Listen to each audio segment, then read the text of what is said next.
ये कहानी West Virginia के घने और सुनसान जंगलों से शुरू होती है, जहां लोग एक कपल रिची और हैली को एक वीरान रास्ते पर चढ़ते हुए देखते हैं। जैसे ही रिची सबसे ऊपर पहुंचता है, वो अपने सामने गंदे पानी से भरी एक नदी देखता है। जीत का जश्न मनाते हुए वो हैली को जल्दी ऊपर आने का इशारा करता है। अब हम हैली को देखते हैं, जिसका पैर चढ़ाई करते समय फिसल जाता है। वो हवा में लटक जाती है, लेकिन खुद को संभालते हुए फिर से ऊपर चढ़ने की कोशिश करती है। इस बार वो रिची को मदद के लिए आवाज लगाती है, लेकिन उसे सामने रिची दिखाई नहीं देता, जिससे वो घबरा जाती है। अचानक उसके चेहरे पर कुछ खून की बूंदें गिरती हैं। उसकी नजर रिची पर जाती है, जिसे कोई उठाकर नीचे फेंक देता है। इससे पहले कि वो कुछ समझ पाती, कोई उसे जोर से ऊपर खींचने लगता है, लेकिन वो जल्दी से अपनी रस्सी काट देती है और खुद को बचाने की कोशिश करती है, मगर वो संभल नहीं पाती और नीचे गिर जाती है। वहाँ उसकी नजर रिची की लाश पर पड़ती है, जिसे देखकर वह रोने लगती है। उसी दौरान उसे पहाड़ों से कुछ अजीब आवाजें सुनाई देती हैं। ये सुनकर वो अपनी जान बचाने के लिए अपनी कार की ओर भागती है, लेकिन तभी उसका पैर नुकीली तार में फंस जाता है और वो गिर पड़ती है। तभी किलर उसे खींचकर अपने साथ ले जाता है। अब सारे न्यूज चैनलों और सोशल मीडिया का ध्यान उस स्लैक में हो रही वारदातों की ओर जाता है। खबरों में एक के बाद एक कार गायब होने की बात की जा रही होती है। लोग दावा भी करते हैं कि उन्होंने इस इलाके में कुछ अजीब लोगों को देखा है। अब हम फिर उसी इलाके से गुजरती एक कार देखते हैं, जिसमें कैरिस बैठा है। वो इंटरव्यू के लिए दूसरे शहर जा रहा होता है। सफर के दौरान वो ट्रैफिक में फंस जाता है। ट्रैफिक क्लियर ना होता देख वो देर होने की चिंता करने लगता है। वो कार से उतरकर आगे खड़े ट्रक के ड्राइवर से जाम का वजह पूछता है। ड्राइवर बताता है कि 5 मील आगे एक केमिकल ट्रक पलट गया है, जिसकी वजह से उसे कई घंटे वहीं रुकना पड़ेगा। ये सुनकर कैरिस परेशान हो जाता है। वो वापस कार में बैठता है और खुद को ट्रैफिक में फंसा देखकर अपनी कार वापस मोड़ लेता है। वो कंपनी को अपनी देर हौजने की इंफॉर्मेशन देता है, लेकिन पहाड़ी इलाके में होने की वजह से उसका फोन कट जाता है। अब फोन के नेटवर्क की तलाश में उसे एक गैस स्टेशन का बोर्ड दिखाई देता है और वो वहीं जाने का फैसला करता है। रास्ते में उसे एक के बाद एक कई कारें दिखाई देती हैं। उनके पास से गुजरते हुए वो गैस स्टेशन पहुंच जाता है, जहां उस स्टेशन के मालिक को देखता है, जो किसी बीमारी से सफर कर रहा होता है। अब वो कार से बाहर निकलता है और कंपनी को इन्फॉर्मेशन देने की कोशिश करता है, लेकिन फोन डेड की वजह से वो उनसे कांटेक्ट नहीं कर पाता। अब वो गैस स्टेशन के ऑनर से शहर पहुंचने के दूसरे रास्ते के बारे में पूछता है, लेकिन वो उसे नजरअंदाज कर देता है। तभी उसकी नजर नक्शे पर पड़ती है, जहां उसे शहर तक जाने के कुछ कच्चे रास्ते दिखाई देते हैं। अब वो गैस स्टेशन के मालिक से उन रास्तों के बारे में पूछता है। ये सुनकर वो उसे वही रास्ता लेने की सलाह देता है। अब वो कार लेकर उस रास्ते की तरफ निकल जाता है, जहां वो घने जंगलों के बीच से होकर एक चौराहे पर पहुंचता है, जहां उसे शॉर्टकट रोड का एक साइन बोर्ड दिखाई देता है। अब वो कंफ्यूज हो जाता है और अपनी कार उस कच्चे रास्ते की ओर मोड़ देता है, लेकिन उसे एक मरा हुआ हिरण दिखाई देता है और उसे देखने के लिए वो रुकता है। तभी उसकी कार सामने खड़ी कार से टकरा जाती है और उन दोनों कारों का भयानक एक्सीडेंट हो जाता है, लेकिन कैरिस उससे बच जाता है। अब उस कार का मालिक शोर सुनकर वहां आता है और उसकी हालत के बारे में पूछता है। कैरिस उससे माफी मांगता है और नुकसान की भरपाई करने की बात करता है। अब वो उससे पूछता है कि उसने गाड़ी सड़क के बीच में क्यों खड़ी की थी, जहां फ्रांसिन बताती है कि किसी ने सड़क पर तार बांट दिया था, जिसकी वजह से उसकी कार का एक टायर फट गया। अब उसके एक दोस्त कहता है कि पिछली गैस स्टेशन पर कॉल कर लो, लेकिन कैरिस उसे वहां जाने से मना करता है। अब सभी लोग पैदल आगे बढ़ने का फैसला करते हैं, लेकिन इवान और फ्रांसिन कारों की देखभाल करने के लिए पीछे रुक जाते हैं। अब रास्ते में उन्हें सड़क पर एक मरा हुआ नेवला दिखाई देता है, जिसे देखकर लगता है कि किसी ने उसे बीच से फाड़ दिया हो। थोड़ा आगे जाकर उन्हें जंगल में कुछ कारों के जलते हुए टायर दिखाई देते हैं।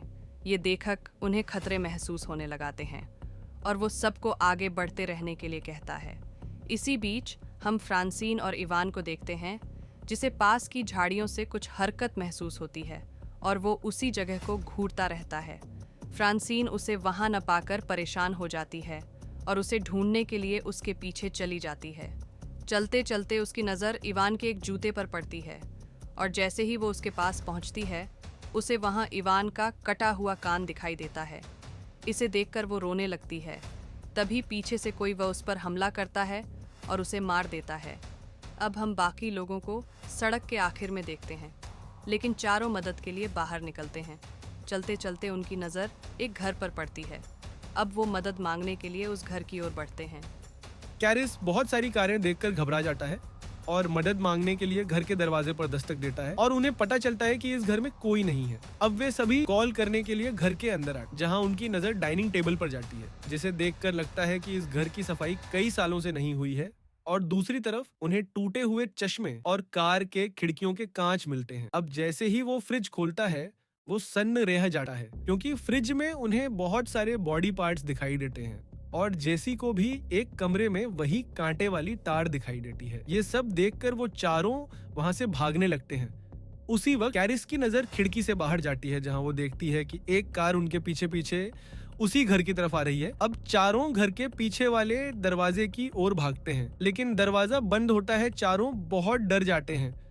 उधर हम देखते हैं कि वो क्रिमिनल घर के अंदर आता है। वो अंदर आते ही फ्रेंसिन की लाश जमीन पर फेंक देता है और हमारी नजर जाती है कैरिस और जेसी पर, जो उसकी लाश देखकर डर के मारे कोने में छिप जाते हैं। और तभी हमें पहली बार उन 3 क्रिमिनल्स को दिखाया जाता है, जो फ्रेंसिन की लाश उठाकर उसे मेज पर रखते हैं और बहुत ही दरिंदगी के साथ अपने तेज औजारों से उसे काटने लगते हैं।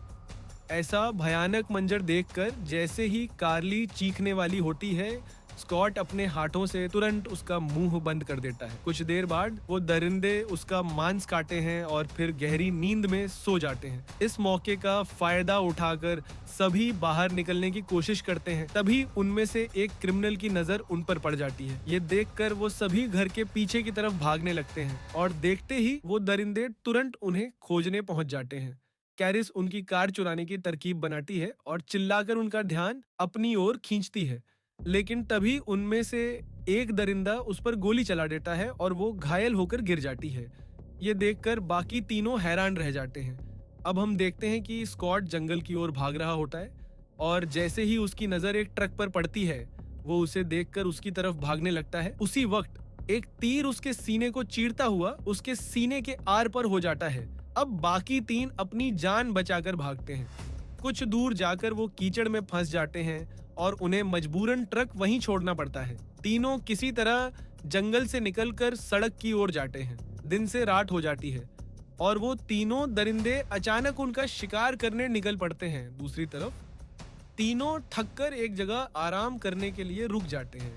वहां कार्ली उन्हें ऊपर देखने को कहती है और जैसे ही वे पीछे मुड़कर देखते हैं, उन्हें अपने सामने एक वॉच टावर दिखाई देता है और वो सभी उस वॉच टावर को देखकर खुश हो जाते हैं और राहत की सांस लेते हैं।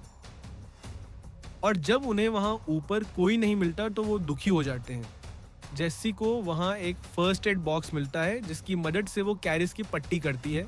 उधर कार्ली को एक पुराना रेडियो मिलता है। कार्ली रेडियो चालू करके मदद मांगती है, लेकिन कोई जवाब नहीं आता। कैरिस को नीचे से कुछ आवाजें सुनाई देती हैं और जब वो देखता है तो उसकी नजर उन्हीं 3 दरिंदों पर पड़ती है जो नीचे से गुजर रहे होते हैं। वो तीनों को टावर पर चढ़ते हुए देखता है। उन्हें ऊपर आते देखकर कैरिस टावर के एंट्री गेट पर सामान रखना शुरू कर देता है। कुछ देर बाद वो देखता है कि वो लोग ऊपर आ रहे होते हैं और कार्ली रेडियो पर अपनी लोकेशन बताती है। तभी वो लोग रेडियो की वायर तोड़ देते हैं और टावर में आग लगा देते हैं। अब खुद को जलता देख कार्ली वहां रखे एक बॉक्स की मदद से टावर की खिड़की तोड़कर अपनी जान बचाती है और कैरिस की नजर टावर के नीचे पेड़ों की तरफ जाती है, जहां तीनों को पेड़ों पर कूदकर अपनी जान बचाते हैं। नीचे खड़े वो दरिंदे उन्हें देखकर पेड़ों पर चढ़ना शुरू कर देते हैं। उन्हें आटे देखकर तीनों एक पेड़ से दूसरे पेड़ पर जाने लगते हैं। एक जगह एक आदमी पेड़ पार करते वक्त कार्ली के करीब पहुंच जाता है और मौका मिलते ही वो कुल्हाड़ी से उसके चेहरे पर वार करता है और उसे 2 हिस्सों में काट देता है। अब कैरिस सावधानी से उठता है और तभी उसे पीछे से कार की आवाज आती है। वो एक पुलिस जीप देखता है और दौड़कर उसे रोकता है। जैसे ही पुलिस वाला उसकी मदद के लिए आगे बढ़ता है, एक तीर उसकी आंख के आर पार हो जाता है। अब हम उन तीनों में से एक दरिंदे को देखते हैं जो कैरिस को मारने आता है। कैरिस अपनी जान बचाने के लिए कार के नीचे छिप जाता है। वो क्रिमिनल नीचे झुककर उसे देखने की कोशिश करता है, लेकिन उसे देख नहीं पाता और हैरान रह जाता है। अब हम उसी घर को देखते हैं जहां उन लोगों ने जेस्सी को बांध रखा था। जैसे ही वो दरिंदे अंदर आते हैं, वो जेस्सी को मारने लगता है। तभी उसे बाहर से आती कार की आवाज सुनाई देती है। ये देखकर वो दरवाजे की ओर जाता है। कैरिस कार लेकर उसे टक्कर मारता है और उसे कुचल देता है। कैरिस कार से बाहर निकलते ही आखिरी बच्चे जैसे दिखने वाले दरिंदे पे तीर से हमला करके उसे भी मार देता है। अब कैरिस जेस्सी को छुड़ाने लगता है, तभी उस पर आखिरी बचा हुआ दरिंदा हमला करता है। कैरिस को मरता हुआ देखकर जेस्सी तीर की मदद से उस दरिंदे को मार देती है और अब दोनों घर से बाहर निकल जाते हैं। लेकिन तभी कैरिस की नजर पुलिस कार पर पड़ती है, जहां वो अपने ट्रक के फ्यूल बॉक्स पर निशाना लगाता है, जिससे एक जबरदस्त धमाका होता है। अब हम उसी सड़क को देखते हैं जहां दोनों ट्रक से गैस स्टेशन पहुंचते हैं। स्टेशन का मालिक ट्रक को अपनी ओर आता देखकर डर जाता है और दरवाजा बंद कर लेता है और कैरिस ट्रक से उतरकर वहां रखा हुआ नक्शा छोड़ देता है। और हमारी मूवी यहीं पर ख़त्म होती है। उम्मीद है कि आपको मेरी वीडियो पसंद आई होगी, और अगर आपको वीडियो थोड़ा भी अच्छा लगा हो तो चैनल को सब्सक्राइब और वीडियो को लाइक ज़रूर करें और कमेंट करके बताएं कि अगला एक्सप्लेनेशन वीडियो की मूवी पे बनाऊं। Thank for watching.